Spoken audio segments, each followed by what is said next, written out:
It's one of those late spring days when the world seems to be getting better. Puffy white clouds dot the blue sky.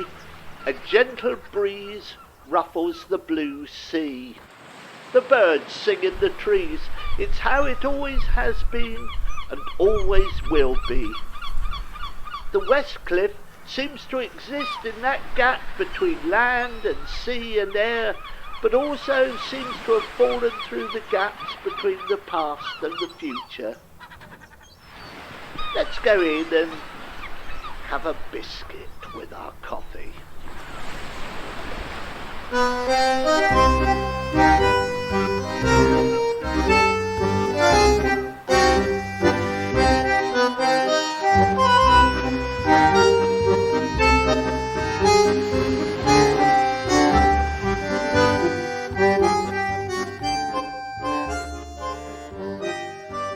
Hello, I'm Peter John Cooper. Today's tale from the cliff edge takes us forward into a time when everything here is, well, much the same as it is now. It's called Ooberoo, delivering missiles direct to you.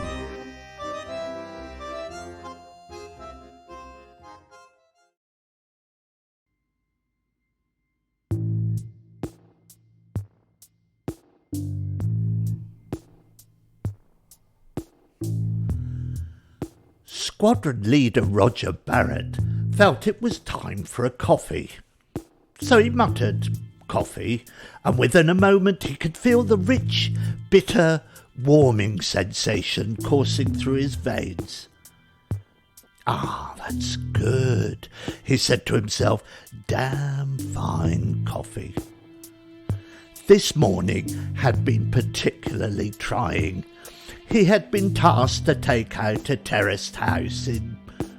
Well, actually, he didn't know where the terraced house was, not even which country. It was just one of rows and rows of terraces in his eyepiece. He had blinked his left eye a couple of times, and he saw the warhead from the drone disappear inside.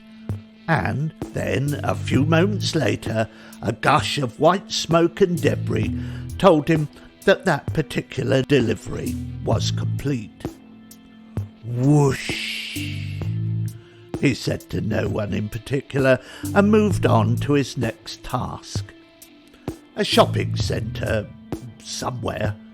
This was more taxing, as he had to try and make the delivery with as little collateral damage as possible. Those shops were high-end jobs, with expensive decoration, and wouldn't appreciate getting their marble pillars scorched.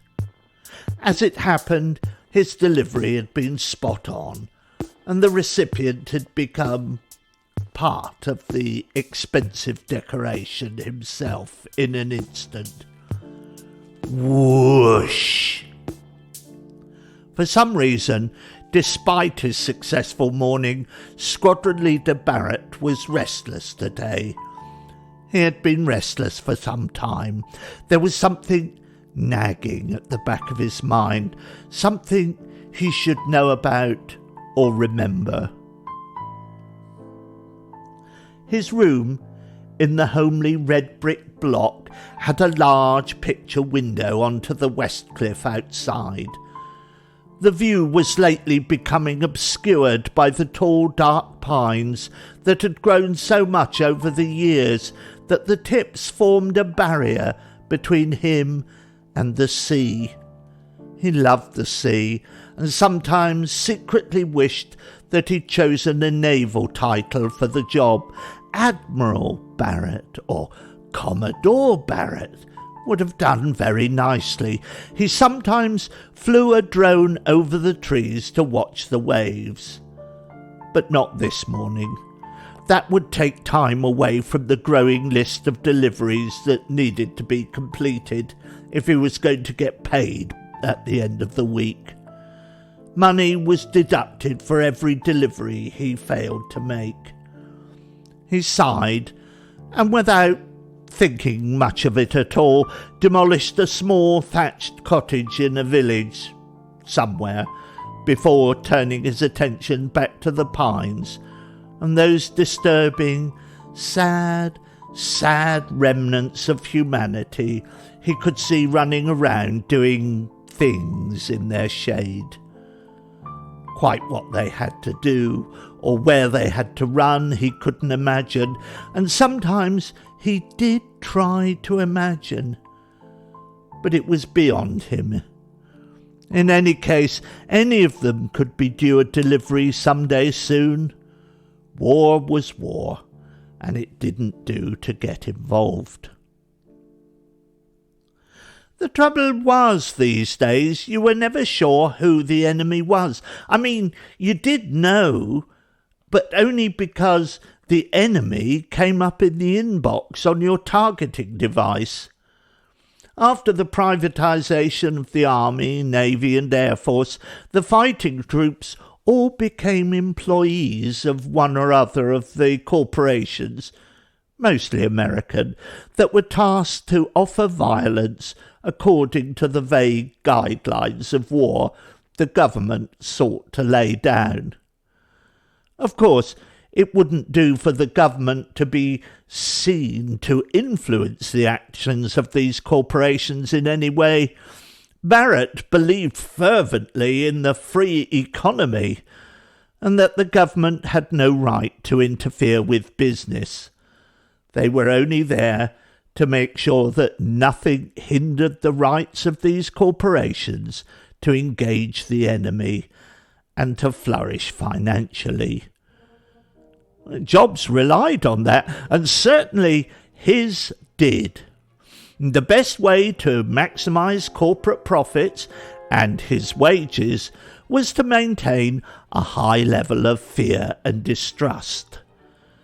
Discord was an essential part of the economic model that had been laid down and followed for 200 years. I mean, he'd been taught that in primary school. Good could only come from competition. Competition meant, ultimately, war, the one he was engaged in, and which they were calling World War III.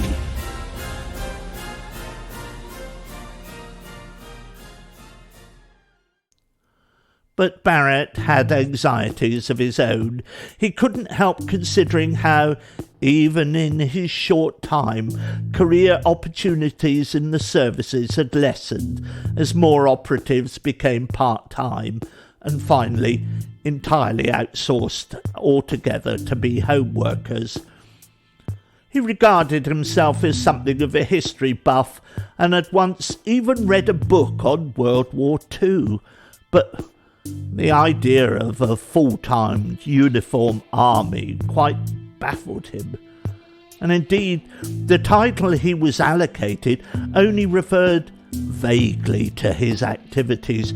He could as well have chosen Admiral or Brigadier General when he ticked what was his preferred title in his application to Ooberoo, delivering missiles direct to you, that he now worked for. Being a delivery operative didn't pay well, but it went some way to supplementing his ever-dwindling pension. He never thought to query where the missile was to be delivered. The only stipulation was that there should be as little collateral damage as possible. After all, nobody had paid for the neighbours to be deleted. But because of some inner pride in his job, and because of the meagreness of the recompense, he made sure the missile was always delivered somewhere, even if he wasn't necessarily 100% certain that that was the correct front door. Neither did it ever occur to him to ask where the orders originated.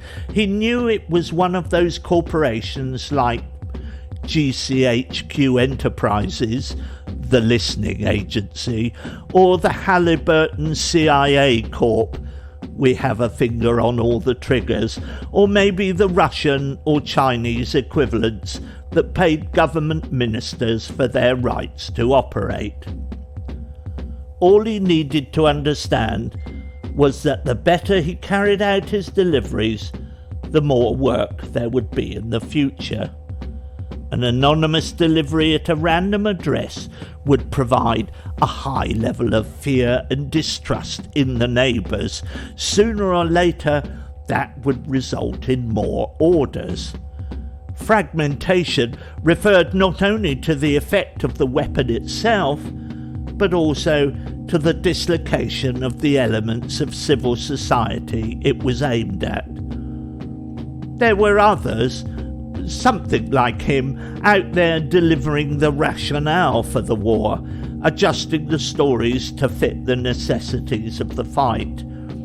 He was just a tiny link in a chain, a network that made sure the world didn't become overly complacent and self-satisfied.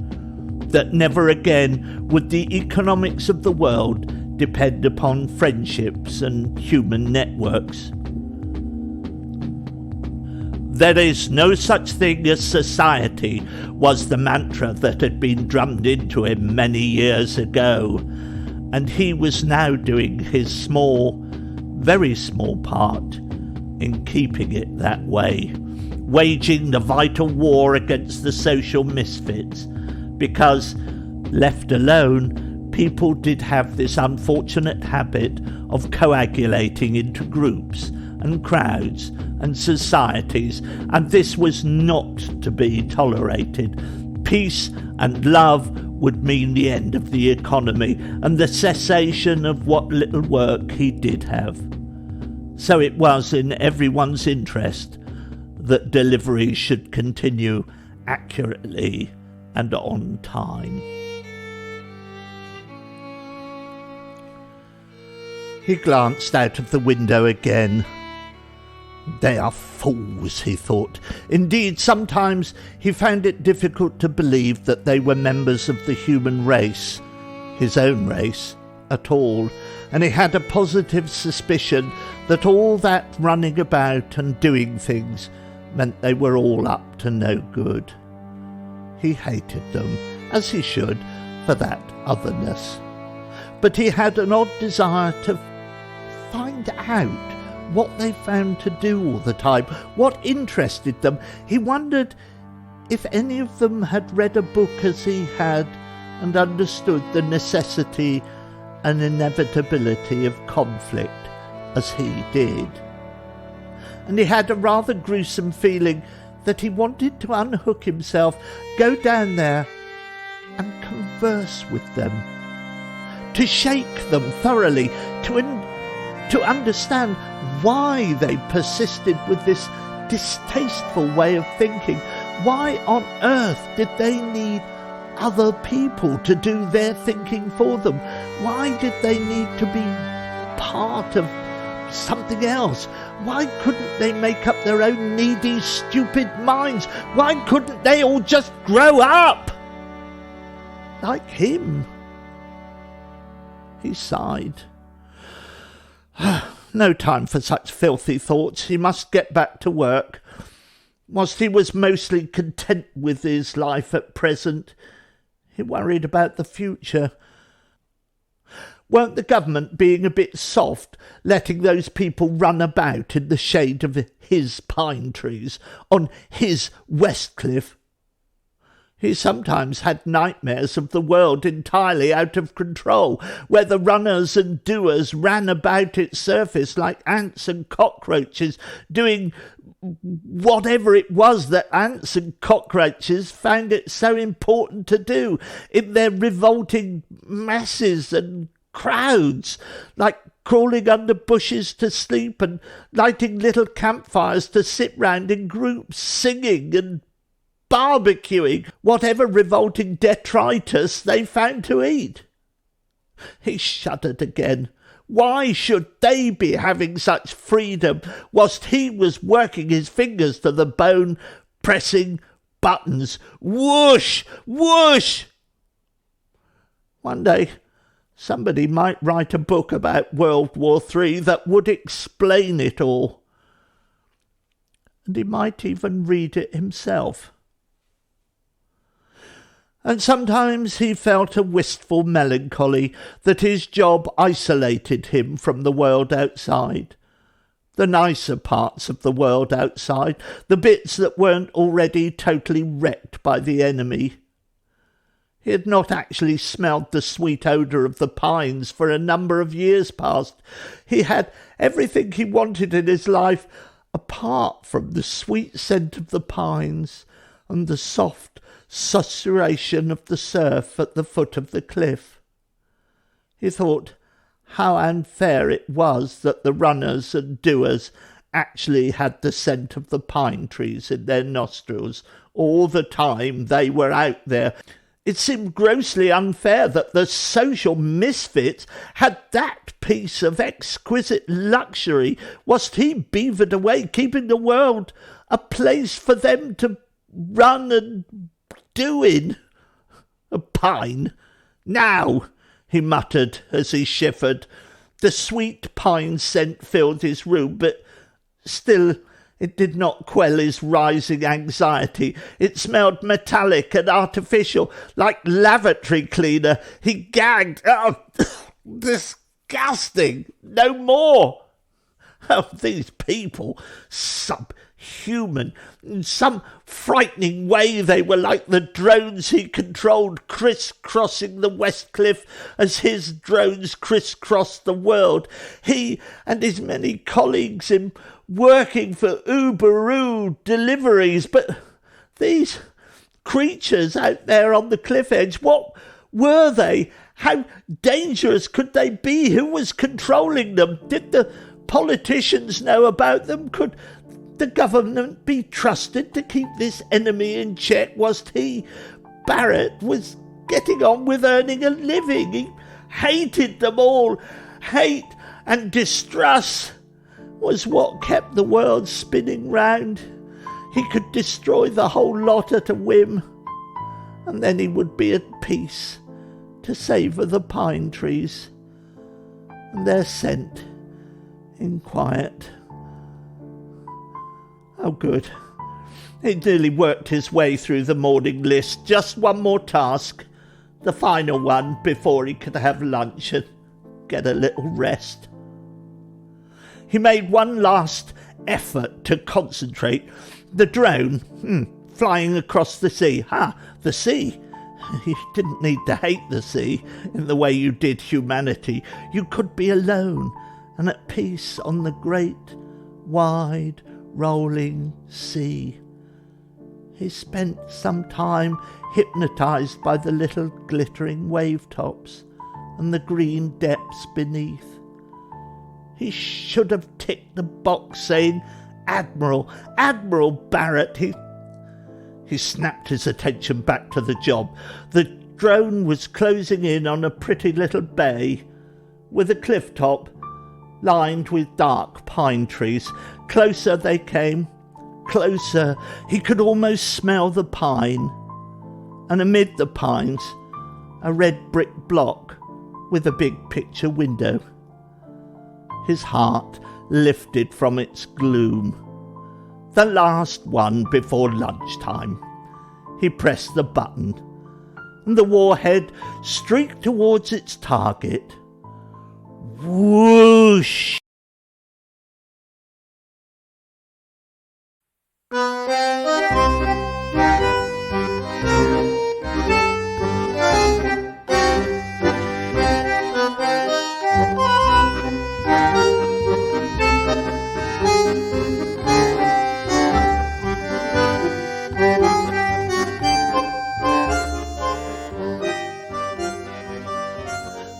I hope you found today's tale from the cliff edge thought-provoking and not too disturbing.